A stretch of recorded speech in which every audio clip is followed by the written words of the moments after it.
کس طرح ایک ڈکٹیٹر اڈولف ہٹلر نے لوگوں کے برین واش کیے تاکہ وہ لوگ اس کے نظریات پر عمل کر سکیں۔ ان اسٹریٹجیز کا یوز کیا اس ڈکٹیٹر نے، اور آج ہم اس ویڈیو میں اڈولف ہٹلر کی انہی اسٹریٹجیز کو جاننے کی کوشش کریں گے، کیونکہ اگر کسی سوسائٹی میں لوگ جب کریٹیکل تھنکنگ کرنا چھوڑ دیں تو پھر وہاں اڈولف ہٹلر جیسے ڈکٹیٹر ہی پیدا ہوتے ہیں۔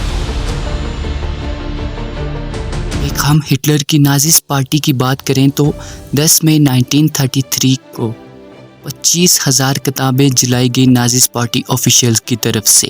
ان کا کہنا تھا کہ یہ کتابیں ان جرمن ہیں، یعنی کہ اینٹی نیشن ہیں۔ یہ تمام بکس اس سے پہلے بھی جرمن میں کتابیں بین کی جاتی تھی، لیکن ہٹلر کے آنے کے بعد جرمن میں ریگولر بیسس پر ایسے ایونٹس ہوتے تھے جن میں کتابوں کو جلانے کا کام کیا جاتا تھا۔ اب یہاں پر سوال یہ پیدا ہوتا ہے کہ یہ کتابیں کون سی تھیں اور اڈولف ہٹلر کا ان کتابوں کو جلانے کا مقصد آخر کیا تھا؟ تو آپ کو بتاتے چلیں کہ ان میں ہر قسم کی کتابیں موجود تھیں۔ ان میں مارکسزم لٹریچر، فلسفی پر کتابیں، لبرلزم، ڈیموکریسی پر کتابیں موجود تھیں، اور ان کے علاوہ تمام بکس جو جوز لوگوں نے لکھی ہوں، فارنرز نے لکھی ہوں، آرٹ کے اوپر آلموسٹ ہر قسم کی کتابیں جو نازیز پارٹی کو لگتا تھا کہ یہ ہماری ڈکٹیٹرشپ کے اگینسٹ ہیں، نازیز آفیشیلز ان کو جلا دیتے کہ لوگ کریٹیکلی سوچ ہی نہ سکیں، اور ان کے ذہنوں میں صرف وہی بات رہے جو اڈولف ہٹلر کہہ رہا ہے۔ اس ٹائم پر ایسے آرٹیکلز لکھے جاتے تھے جو لاجک کو پوری طرح نیچے دکھا رہے تھے۔ ان پیریڈز میں ایسے فرضی پیپرز بھی چھاپے جاتے تھے جن میں یہ ریسرچ ہوتی تھی کہ دیکھو جو ہم جرمنز ہیں وہ کیسے سپیریئر ریس کے ہیں، اور ہمارے جو بلڈ ہیں وہ پیور ہیں، اور باقی جو ریس کے لوگ ہیں وہ سب ہیومن کیٹیگری میں آتے ہیں۔ ایسی سچویشن میں جرمن میں جو بھی انٹلیکچوئلز لوگ تھے، ہسٹورینز، پروفیسرز اور سائنٹسٹ، انہیں پوری طرح سے دبانے کی کوشش کی جاتی تھی۔ یونیورسٹیز ہی وہ جگہ ہوتی ہے جہاں پر کریٹیکلی اور لاجیکلی سوچا جاتا ہے، لیکن اڈولف ہٹلر کی نازیز پارٹی کی طرف سے ایک خاص کنٹرول ہوتا تھا یونیورسٹیز میں۔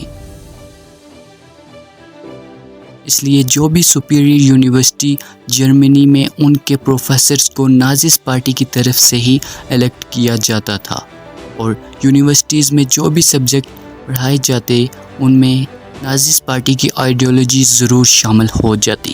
اسی دور میں البرٹ آئنسٹائن نے ہٹلر کے ان نازیز پارٹی کی آئیڈیالوجی کو ماننے سے انکار کر دیا، اور اسی کے نتیجے میں برلن میں نازیز پارٹی کے آفیشیلز نے البرٹ آئنسٹائن کے ریسرچ پیپر کو بھی جلا ڈالا، اور کچھ نیوز پیپر نے یہ آرٹیکل لکھنے شروع کر دیے کہ البرٹ آئنسٹائن کمیونسٹ کے ساتھ مل کر جرمن لوگوں کے لیے سازش کر رہے ہیں۔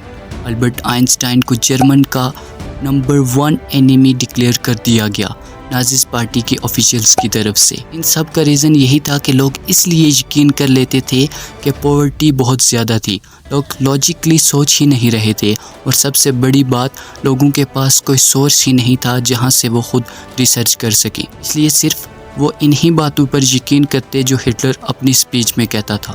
اڈولف ہٹلر نے اتنی جوس کے خلاف سپیچز کی کہ اس کا کہنا تھا کہ جرمنی ورلڈ وار 1 میں جو ہارا اس کا ذمہ دار صرف یہودی ہیں۔ شاید اس لیے اڈولف ہٹلر نے 60 لاکھ سے زیادہ یہودیوں کو مار ڈالا۔ سچ بات تو یہ تھی کہ ہٹلر کی آرمی میں 1 لاکھ سے زیادہ جوز موجود تھے، اور 12,000 مارے گئے ایز اے سولجر۔ ان سب باتوں سے آپ یہ اندازہ لگا سکتے ہیں کہ کس طرح ہٹلر نے لوگوں کے برین واش کیے اور انہیں لاجیکلی سوچنے ہی نہ دیا، جس وجہ سے وہ یہ ڈکٹیٹر کو چلانے میں کامیاب ہو سکا۔